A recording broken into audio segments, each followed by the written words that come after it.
there was one more question, like who can grant land under Karnataka Land Revenue Act, and also discuss the procedure. So who is entitled to grant land under provisions of Karnataka Land Revenue Act 1964? Okay, so Karnataka Land Revenue Act 1964, it is an act to consolidate and amend the law relating to land and land revenue administration in the state of Karnataka. It makes provisions related to land revenue administration, how revenue will be collected and all that matters are specified for the entire state of Karnataka. Under section 77A of this legislation, it relates to grant of land. It makes provisions relating to grant of land. So this act authorizes the DC or any other officer authorized by state government to grant land. It would be ideally DC, or if in some places assistant deputy commissioner is there who is performing similar functions, he might also be given the authority. So DC or any other person who is authorized by the state government, they will be having this power to grant land. However, such steps must be taken by the DC or other such authorized officer after conducting necessary inquiries.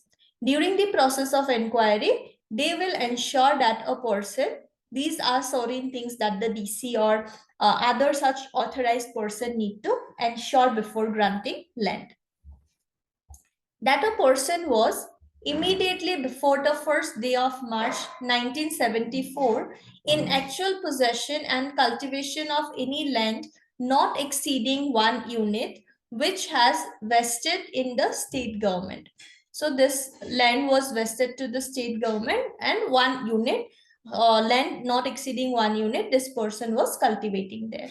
And being entitled to be registered as an occupant of such land, has failed to apply for registration of occupancy rights in respect of such lands within the period specified. So within whatever duration was specified that you can apply and get yourself registered as an occupant, the person failed to register himself and has continued to be in actual possession and cultivation of such land on the date of commencement of Karnataka Land Reforms Amendment Act 1997, he may grant the land to such person subject to any restrictions or conditions as applicable. Some restrictions are applicable in terms of transferring of land belonging to SC/ST, right? So those restrictions, whatever applies, those will apply.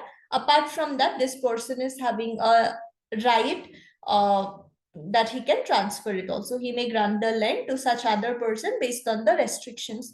If any restrictions are there, those will apply. Otherwise, he has a right to get it transferred. Limitation on grant of land. Karnataka Land Revenue Act imposes a limitation on the grant of land. When land is granted to a person by DC or any other authorized person, the land so granted together with the land already held by the person shall not exceed 2 hectares of D class of land or its equivalent. So there is a limitation also. When you are granting it to a person, you need to ensure that it is not exceeding 2 hectares of the classification of land or equivalent to it, it should not exceed. Classification of land, same provisions should apply like what we have seen in Karnataka Land Reforms Act. That same classification will be applicable here. And land is classified into 4 classes, A, B, C, and D. So it should not exceed 2 hectares of declassification of land or its equivalent. Lands classified as dry but not having irrigation facilities from a government source are included as declassification of land. Also, lands which are growing paddy or garden crops are, and it is not coming under A, B, or C classification of land, those would also come under D class. So D class is basically like whatever is remaining and wherever cultivation is happening, growing paddy, garden crops from wherever they might have taken water supply, those would be coming under D class. So 2 hectares of declassification of land, it should not exceed. There it can be granted to such person. Okay, is it clear? Yes, ma'am. Could you please repeat the introduction part? Okay. So it is who can grant land under Karnataka Land Revenue Act. So ideally it is the DC who is given this authority that deputy commissioner can grant land, but sometimes the functions or role of DC, assistant DC might also be performing. So in such cases, assistant DC might also be having the authority to grant land. Like whoever is this authority or officer authorized by the state government, that person will be having the right to grant land under Karnataka Land Revenue Act. Okay, so during the process, while granting land, some steps need to be taken by DC or such other person. They need to do some enquiries. Okay, before granting of land, they need to make some enquiries. They need to ensure these three things.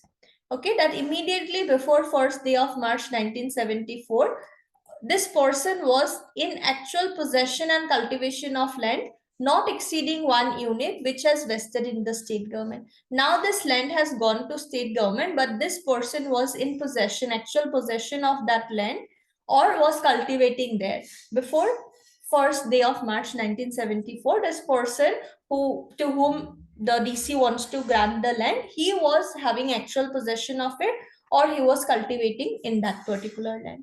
And being entitled to be registered as an occupant of such land. This person was having possession, right? Who is an occupant? Are you aware?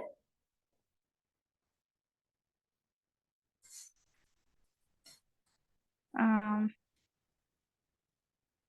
who is staying or using the land Yes, correct. Who for is any purpose? correct using, or who is having power and control of that plot of land, right? Maybe you are having a guest house and you have appointed a manager. You are not going there. You have given all the rights to manager. Their manager would be the occupant because he is having rights and powers over there. Okay, so being entitled to be registered as an occupant of such land has failed to apply. This person was actually entitled to apply for transfer of this land to him, but he failed to apply within the specified time frame.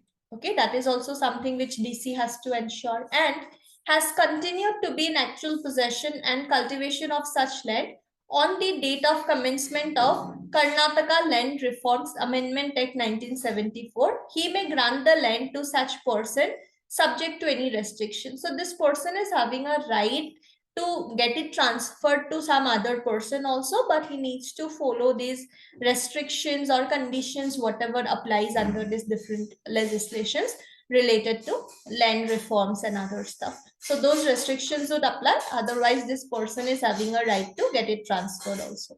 Okay, is it clear? Yes.